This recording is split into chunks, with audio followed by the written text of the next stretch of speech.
place sur le ventre de la mer une sonde qui émet des ondes, fréquences ultrasonores. Ensuite, la sonde réceptionne les ondes reflétées dont leur temps de réception ont varié en fonction de la profondeur de l'organe rencontré. Lors de la reconstitution de l'image, on amplifie et on traite les signaux. On voit alors les coupes des organes en 2 dimensions. L'image est reconstruite grâce au mouvement de la sonde au-dessus du fœtus.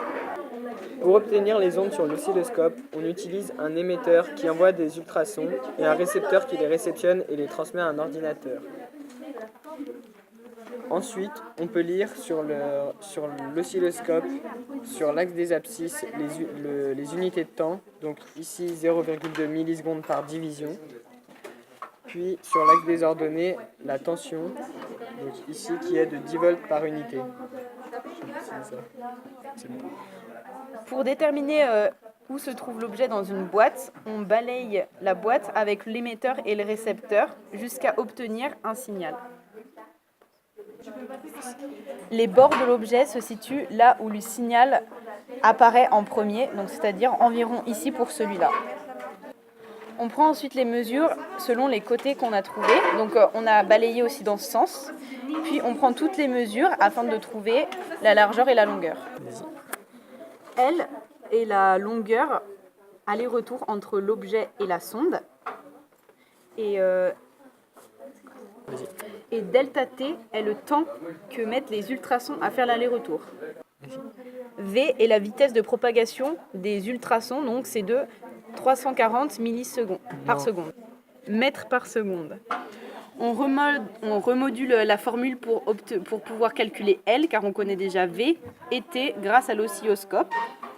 Donc on trouve ici 0,1 mètre. D est la distance aller, donc on fait L divisé par 2, car L c'est aller-retour. Donc on trouve 5,44 cm. Donc la hauteur de l'objet est de 11, la hauteur de la boîte, moins 5,44 cm, ce qui donne 5,56 cm. Grâce aux explications précédentes avec la boîte, on mesure la longueur et la largeur. Donc ici c'est 2 fois 5 cm. Puis on calcule le volume de l'objet, donc largeur fois longueur fois hauteur, ce qui nous a donné 139 cm3.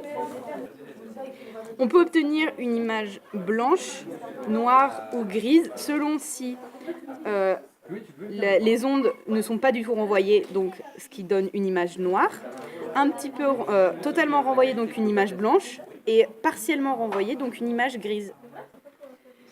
Quand les os renvoient le signal, on obtient un signal plutôt gris, voire blanc. Quand c'est la peau, on obtient un signal blanc, et quand c'est quelque chose de liquide, on obtient un signal noir. J'espère que nos explications vous aideront à faire face à votre urgence. Bonne chance.